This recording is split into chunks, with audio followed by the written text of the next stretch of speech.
আৰু প্ৰাঞ্জিত চাংমাই ডাঙৰীয়াক লগতে আমাৰ এই সাম্ৰাজ্ঞীৰ প্ৰতিযোগিতাখনৰ আহ্বায়ক কমিটিৰ সকলো সদস্য সমন্বিতে সভাপতি মহোদয়, সম্পাদক মহোদয়, সাংস্কৃতিক সম্পাদক মহোদয়কো আমি মঞ্চলৈ আহিবৰ বাবে অনুৰোধ জনাইছো।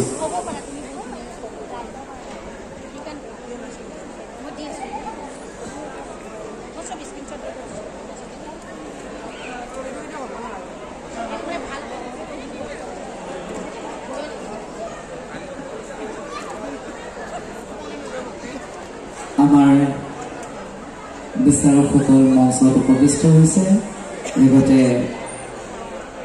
সভাপতি, সম্পাদক সমন্বিতে সাংস্কৃতিক সম্পাদক আৰু ইয়াৰ সমূহ সদস্য। মই পোনপ্ৰথমতে আজি বহু প্ৰতীক্ষিত সাম্ৰাজ্ঞী 2025 এই খিতাপটি, এই সন্মানটি কোনে পাবলৈ সক্ষম হৈছে তাকে ঘোষণা কৰিবৰ বাবে মই আমাৰ শ্ৰদ্ধাৰ বিচাৰকসকলক অনুৰোধ জনাইছো।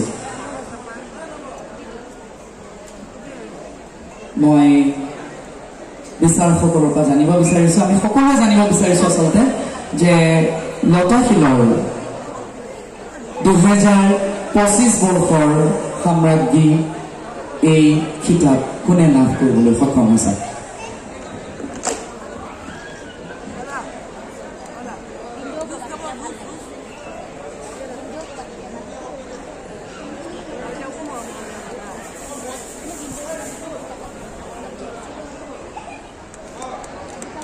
ঐতিহ্যমণ্ডিত লতাশিলৰ এই বাকৰি প্ৰতিযোগিতা, যি প্ৰতিযোগিতাই সকলোৰে বুকুত খুপতি পুতি আছে, থাকে আৰু সদায় থাকিব, বৈ যাব এই সাম্ৰাজ্ঞী প্ৰতিযোগিতা। ৭৪তম লতাশিল সাম্ৰাজ্ঞী প্ৰতিযোগিতাৰ ইয়াত উপস্থিত এই আয়োজনৰ সন্মানীয় জ্যেষ্ঠ কনিষ্ঠ প্ৰতিজন বিষয়ববীয়ালৈ শ্ৰদ্ধা জ্ঞাপন কৰিছোঁ, গোলাপ যাচিছোঁ, ৰঙালীৰ শুভকামনা কৰিছোঁ, বছৰটো কুশলে যাওক বুলি কামনা কৰিছোঁ। আৰু ইয়াত উপস্থিত বিহুপ্ৰেমী ৰাইজ, বয়োজ্যেষ্ঠ দেউতা, আইসকল সকলোলৈকে সেৱা জনাইছোঁ। উপবিষ্ট আজিৰ এই বিচাৰ কাৰ্যত একেলগে বহিছিলোঁ। খুব সুন্দৰভাৱে এক কোনো ধৰণৰ আঁসোৱাহ নথকাকৈ পাৰ্যমানে নিকাকৈ বিচাৰ কৰিবলৈ যত্নৱান হৈছোঁ, তিনিওজনে চেষ্টা কৰিছোঁ। আৰু এই আজিৰ প্ৰতিযোগিতাখন ধুনীয়া কৰিবৰ কাৰণে যিবিলাক বিভাগ আছিলে, নাচৰ যিকেইটা বিভাগ আছিলে আমাৰ নম্বৰ তালিকাখনত খুব সূক্ষ্ম দৃষ্টিৰে বিচাৰ কৰিবৰ কাৰণে চেষ্টা চলাইছিলোঁ। গতিকে ৰাইজে উপভোগ কৰাৰ বিপৰীতে আমি উপভোগৰ সৈতে নিবিড় হৈছিলোঁ বিচাৰ কাৰ্যত। গতিকে প্ৰতিটো দিশ যাতে ভুল হৈ নাযায় তাৰ বাবে যত্নৱান হৈছিলোঁ। প্ৰথমতে আমি বিচাৰ কক্ষত বহাৰ আগতে তিনিগৰাকীয়ে এই বিষয়ে কিছু কথা পাতিছিলোঁ যে আমি কেনেধৰণে চাম। তেতিয়া গম পাইছিলোঁ ইয়াত যে কিছু প্ৰশ্ন থাকে, এই প্ৰশ্নই আমাক ধিয়াই আচলতে কেৱল বিহু পৰিৱেশখিনি, কায়িকখিনিতে আমি সীমাবদ্ধ থাকিলে জানো অসমীয়া জাতিটো বহুদূৰ আগবাঢ়ি যাব। গতিকে ইয়াত তাত্ত্বিকভাৱে, ক্ষেত্ৰভিত্তিকভাৱে অধ্যয়ন কৰা স্থল থাকে। গতিকে প্ৰতিগৰাকী বিহুৱতীয়ে কেৱল পৰিৱেশতে সীমাবদ্ধ নাৰাখি অকণমান সাধনা কৰিবৰ বাবে, চৰ্চা কৰিবৰ বাবে যিটো মন গঠন হয় লতাশিল খেলপথাৰত, তাৰ সেই দফাটো থাকে, প্ৰশ্নোত্তৰ শিতানটো থাকে। গতিকে প্ৰশ্নোত্তৰ শিতানৰ যোগেদি এক আকৰ্ষণ বাঢ়ে, লগতে জ্ঞান পিপাসু মনটো জাগি যায়। আৰু সেই ক্ষেত্ৰতে আজি দেখাও গৈছে কিছু বছৰৰ পৰা আমাৰ বিহু প্ৰতিযোগীসকলে যথেষ্ট অধ্যয়ন কৰিছে, যথেষ্ট তাত্ত্বিক জ্ঞানবিলাক আহৰণ কৰিবলৈ হেঁপাহ কৰিছে। সেইকাৰণে আজিৰ প্ৰতিযোগিতাত প্ৰতিযোগীসকলে সদায় মন দিব লাগিব, কেৱল নাচিলে বাগিলে আমি সফল নহ'বও পাৰোঁ। গতিকে এনেকুৱা হয়, নাচি বাগি কায়িকভাৱে কষ্ট কৰাৰ পাছত এটা প্ৰশ্নই ভাগ্য বিপৰীত কৰি দিব পাৰে, এটা প্ৰশ্নই। আৰু প্ৰশ্নবোৰ ইমানো কঠিনকৈ দিয়া হোৱা নাছিল, যিহেতু আমি জানো বিহু শিকি কোনো শেষ কৰিব নোৱাৰে। আজি কিছু বছৰ বিহুৰ লগত থাকোঁতে এইটো অনুভৱ কৰোঁ যে অসমীয়া জাতিটো যিমান দিনৰ পৰা আছে আজিৰ তাৰিখলৈকে ই এক বিশাল অসমীয়া জাতিৰ লোক সংস্কৃতি, লোক পৰিবেশ্য কলা, লোকাচাৰ, বিভিন্ন কথা পাৰ হৈ আহি আমি এইখিনিত উপনীত হৈছোঁ। ভূপেন হাজৰিকাদেৱে কোৱাৰ দৰে বহাগ এটি মাথো ঋতু নহয়, নহয় এটি মাথো মাহ, ই অসমীয়া জাতিৰ আয়ুস ৰেখা, গণজীৱনৰ হাঁ। অসমীয়া জাতিৰ আয়ুস ৰেখা মানে জাতিটোৰ আয়ুস এতিয়া আহি এইখিনি পাইছেহি। আয়ুসৰ সৈতে যে কিমান পৰিৱৰ্তন বা কিমান সুন্দৰ, কিমান ৰূপান্তৰ এইবিলাক ঘটি আহিছে, তাৰ মাজত আমি দেখা পাব লাগিব বিহু যিমানেই ৰূপান্তৰ নহওক, যিমানেই পৰিৱৰ্তিত নহওক, যিমানেই পৰিৱৰ্তন নহওক, বিহুৰ কিন্তু মেৰুদণ্ড মজ্জাটো একেই থাকিব লাগিব, তেতিয়াই বিহু হৈ থাকিব।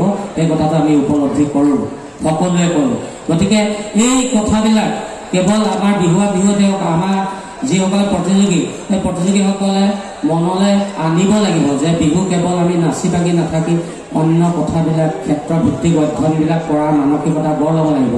আৰু সেইকাৰণে এই প্ৰশ্ন উত্তৰ শিতানটোৱে সকলোকে চাগে আজিকালি অধ্যয়নৰত হ'বলৈ, নিজক আগবঢ়াই নিবলৈ অন্য এটা ৰাস্তা বিচাৰি পাইছে বুলি মই আশা কৰিছোঁ, ভাবিছোঁ। গতিকে এই ক্ষেত্ৰত আজি প্ৰতিযোগিতাটো আমি কায়িক আৰু তাত্ত্বিক দুইটা দিশেৰে চাব লগা হ'ল। আৰু তাৰ ক্ষেত্ৰত সৌভাগ্যৱতী কোনোবা এগৰাকী আজি সুন্দৰভাৱে ওলাই আহিছে। গতিকে এই মঞ্চখনত যিকোনো প্ৰকাৰে আহি আজি মই প্ৰথমবাৰ আহিছোঁ লতাশিলত। হেঁপাহ আশা কিমান মানে ভিতৰত আলোড়ন নাছিলে। লতাশিলত এদিন এখন যাম, এদিন এখন গৈ ভাল লাগিব। এই সদায় লতাশিলে যি অসমৰ বিহু থলীখনত এক যি উচ্চতম পৰিসৰলৈ লৈ যোৱাৰ যি দিশ নিৰ্ণয়ন কৰি আছে আজিলৈকে, তাত গৈ যে এনেকৈ সৌভাগ্য হ'ব থিয় হ'বলৈ। গতিকে যিসকলৰ যোগেদি মই আহি আজি ইয়াত থিয় হ'ব পাইছোঁ, সকলোকে মই শ্ৰদ্ধা জ্ঞাপন কৰিছোঁ, ওলগ লৈছোঁ আৰু হেঁপাহেৰে এইখিনি মনৰ কথাখিনি কৈ পেলালোঁ। গতিকে আজি এতিয়া গৈ আমি প্ৰতিযোগিতাৰ ফলাফললৈ আগবাঢ়ি যাওঁ নে কি?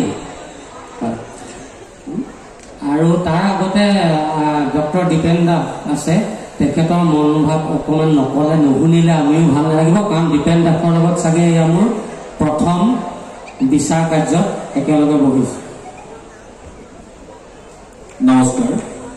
পৰম শ্ৰদ্ধাৰ ৭৪ সংখ্যক গুৱাহাটী বিহু সন্মিলনীৰ সন্মানীয় বিষয়ববীয়া মণ্ডলী, আজিৰ এই বিহু বাকৰিত উপস্থিত সম্ৰাজ্ঞী প্ৰতিযোগিতাৰ সন্মানীয় বিচাৰকদ্বয়, সন্মানীয় অতিথিবৃন্দ আৰু অসমৰ বিভিন্ন প্ৰান্তৰ পৰা আজিৰ এই প্ৰতিযোগিতাখনি উপভোগ কৰিবলৈ অহা বিহুপ্ৰেমীৰ ৰাইজ, লগতে অসমৰ বিভিন্ন প্ৰান্তৰ পৰা আজি এই প্ৰতিযোগিতাত অংশগ্ৰহণ কৰা প্ৰতিযোগীসকল আৰু তেওঁলোকৰ সহযোগী সদস্যসকল আটাইলৈকে আমি তিনিজন বিচাৰকৰ হৈ প্ৰথমেই শ্ৰদ্ধা জনাইছোঁ, ভক্তিভৰা সেৱা নিবেদিছোঁ, ৰঙালী বিহুৰ বিয়াবোৰা ওলগ জ্ঞাপন কৰিছোঁ।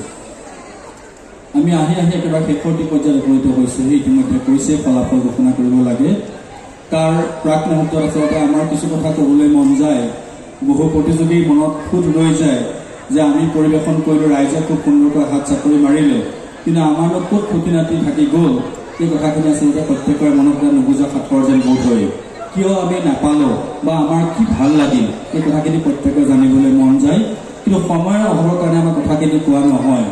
আজি হয়তো যিটো ফলাফল আমি ঘোষণা কৰিবলৈ আমি আগবাঢ়িছোঁ, কাৰোবাৰ মনত এনেকুৱা প্ৰশ্ন হ'ব পাৰে যে এই প্ৰতিযোগীগৰাকীতকৈ আমুক প্ৰতিযোগীগৰাকীয়ে খুব সুন্দৰকৈ পৰিৱেশন কৰিছে, এইটো হোৱাটো স্বাভাৱিক, কাৰণ ই হৈছে লোক পৰিবেশ্য কলা।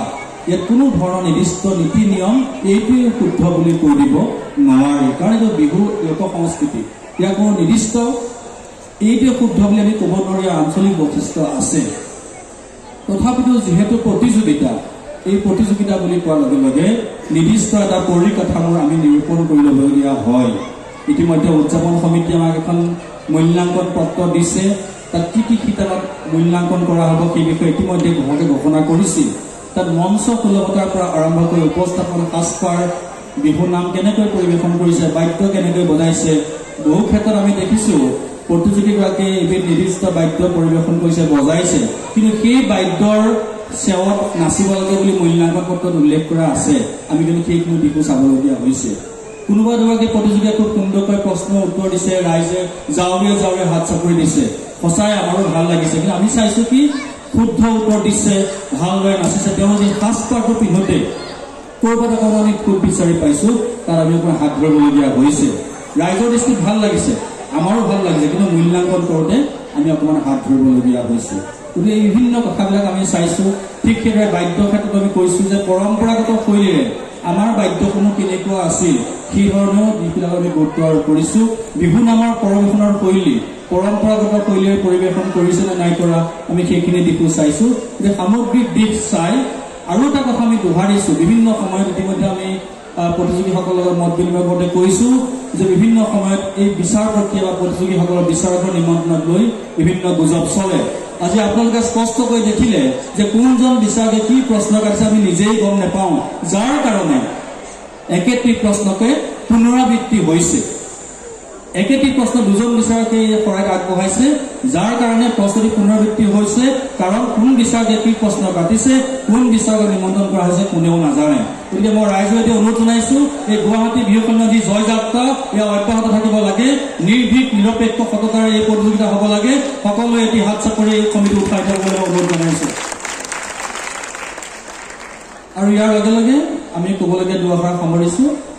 আৰু প্ৰত্যেকগৰাকী প্ৰতিযোগী, বিশেষকৈ যিসকল আজি পুৰস্কাৰ প্ৰাপ্যৰ পৰা বঞ্চিত হ'ব, তেখেতসকলে আমি 3জন বিচাৰকে অন্তৰ নিৰ্ভীক কোণৰ পৰা সেৱা আগবঢ়াইছোঁ। এই কাৰণে যে আপোনালোকৰ অংশগ্ৰহণৰ কাৰণেহে, এই 8গৰাকী প্ৰতিযোগীৰ অংশগ্ৰহণৰ কাৰণেহে আপোনালোকৰ 9গৰাকীয়ে এগৰাকী বিহু সম্ৰাজ্ঞী কিতাপ লাভ কৰিবলৈ সুবিধা পাইছে। গতিকে পুনৰবাৰ সকলোকে শ্ৰদ্ধা সেৱা জনাই মই দুআষাৰ সামৰণি মাৰিছোঁ। ধন্যবাদ।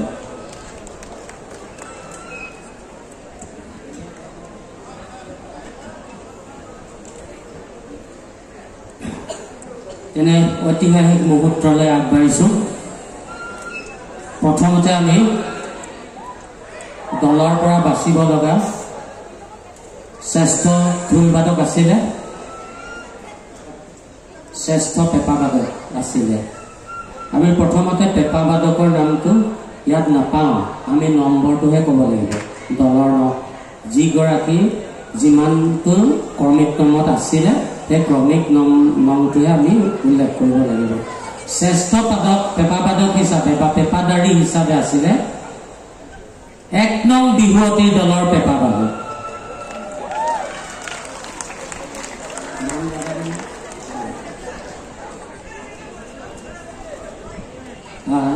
তেখেতৰ নামটো চাই চিতি পিছত ঘোষণা কৰি দিব। 1 নং বিহুৱতী প্ৰতিযোগীগৰাকী পেঁপাদাৰী যিগৰাকী আছিলে, তেখেতে শ্ৰেষ্ঠ পেঁপাবাদক হিচাপে বিচাৰ কৰা হৈছে। পম্পীনাথৰ দলৰ পেপুৱে। শ্ৰেষ্ঠ ঢোলবাদক, শ্ৰেষ্ঠ ঢোলবাদক বা শ্ৰেষ্ঠ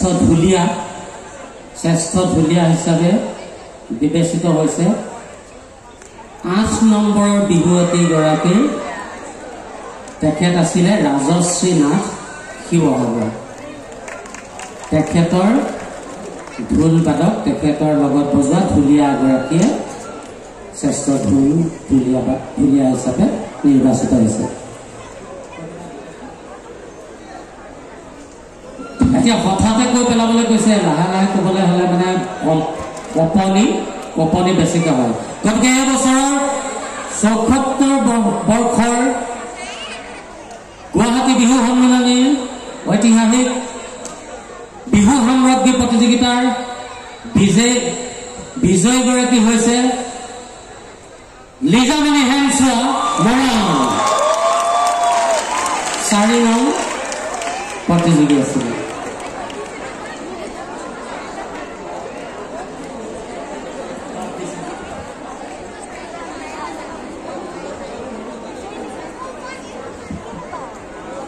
এইবাৰ বিহু সাম্ৰাজ্ঞী মৰাণৰ লিজামণি হেমচোৱা।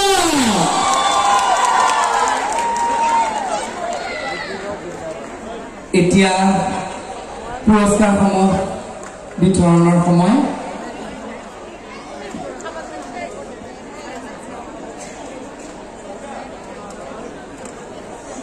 প্ৰথমতে বিচাৰক মণ্ডলীক আমি ধন্যবাদ জ্ঞাপন কৰিছো।